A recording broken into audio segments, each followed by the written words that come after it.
Salut. Et on se retrouve pour une nouvelle vidéo, cette fois c'est une vidéo un peu sérieuse. Comme partout sur internet, on peut faire des très bonnes affaires comme ce maillot du PSG version match avec l'étiquette thermocollée l'été, avec tous les patchs et flocages, floqué Lavezzi pour 15 €. Et on peut aussi faire des mauvaises affaires et s'apercevoir qu'à la livraison, le maillot c'est pas un vrai. Et je vais vous expliquer mes deux cas sur deux maillots, pourquoi c'est des faux alors qu'en apparence ce sont des vrais.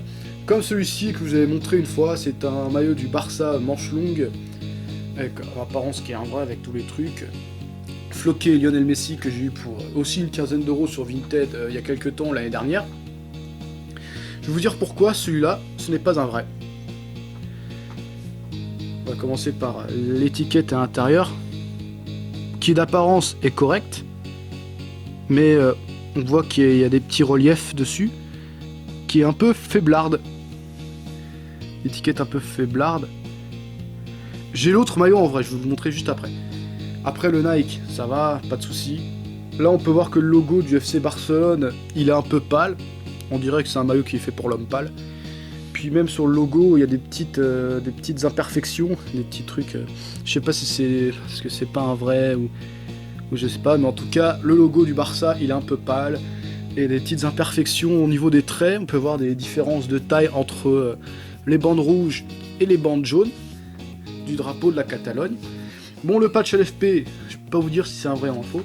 C'était ceux qui mettaient en version de match et le logo 3. Ça c'est sponsor. Après au niveau de l'étiquette, y a rien à dire.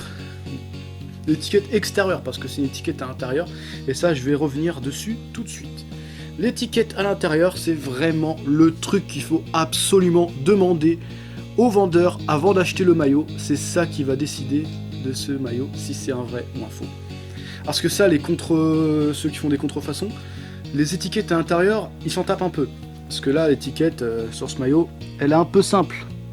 Il n'y a pas beaucoup d'infos, il y a juste quelques petites instructions de lavage vite fait.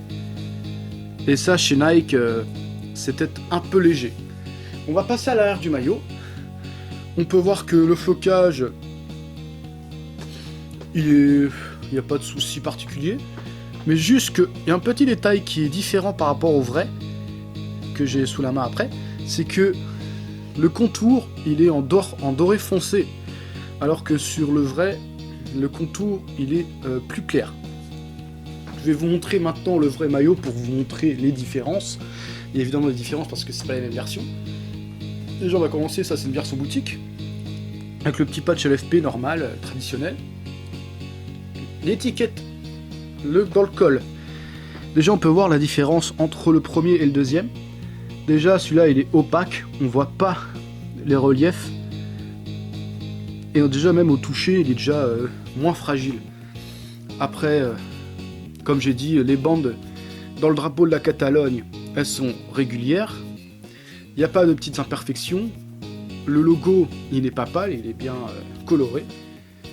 Après, au niveau de ça, il n'y a pas forcément... Ça a été plutôt bien fait sur le premier. Et l'étiquette intérieure, évidemment, c'est le détail essentiel pour savoir si ce maillot est un vrai.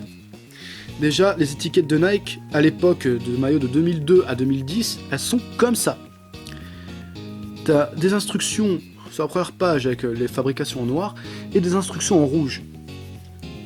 Et puis évidemment, il y a un petit truc comme ça, des petits écriteaux de chez Nike, comme il y a sur beaucoup de maillots.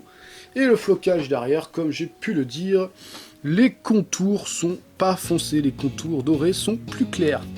Pas le même genre évidemment, mais surtout de très bons joueurs. Bon, voilà, je vous ai expliqué un peu pour ce maillot pourquoi le premier était un faux, mais je vais vous montrer un deuxième. Déjà, dans la vidéo, quand je l'avais parlé, j'avais déjà des doutes. Mais au prix auquel je l'ai payé, c'était pas forcément un drame non plus, parce que je l'ai pas payé 200 €, mais plutôt 25. C'est un maillot du PSG de Gabriel Heinze. Je vais vous montrer après en comparaison avec des photos, parce que celui-là je l'ai pas en vrai. Sinon, je serais déjà à la rue en train de mendier pour en avoir un. Non, j'exagère, mais j'ai pas envie de mettre 130 € pour un maillot. Mais il y aura bientôt 2 nouveaux maillots du PSG que j'ai commandés récemment sur Vinted qui vont bientôt arriver. Et je vous ferai certainement une présentation de tous mes maillots du PSG, de ma collection. Je tiens à faire un petit disclaimer avant, c'est qu'il y aura quelques faux, comme j'ai pu vous montrer, et essentiellement ce seront que des vrais dans ma collection. Une grande majorité de ces maillots sont des vrais. pas celui-là évidemment.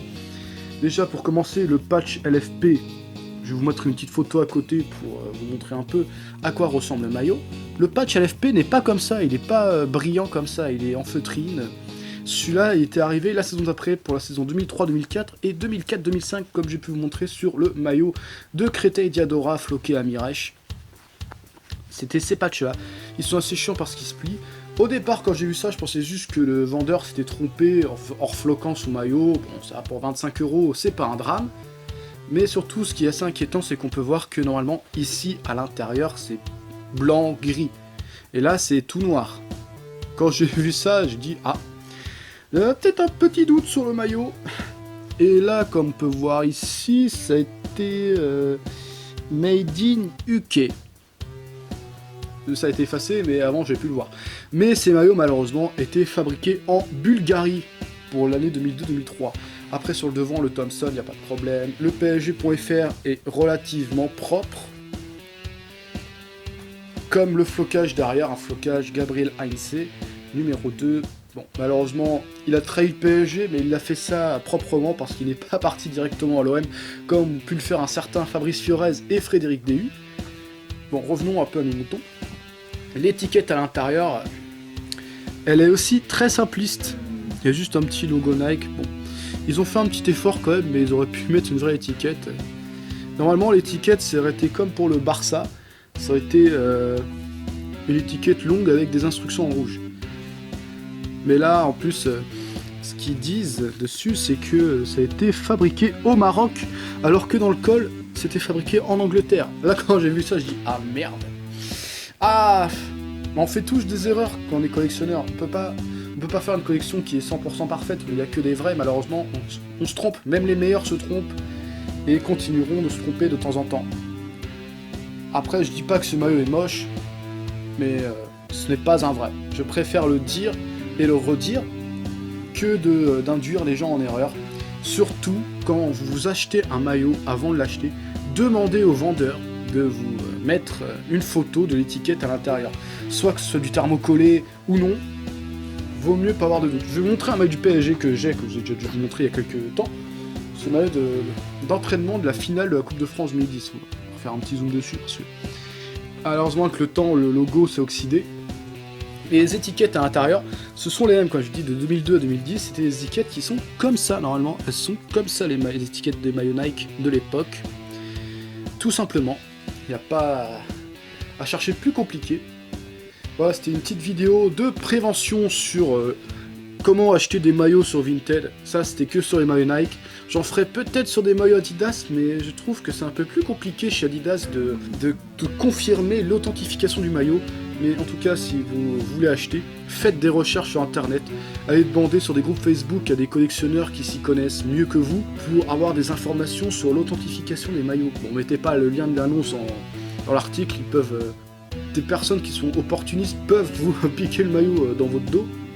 N'envoyez que les photos du maillot. Et après, on pourra vous aider à le confirmer.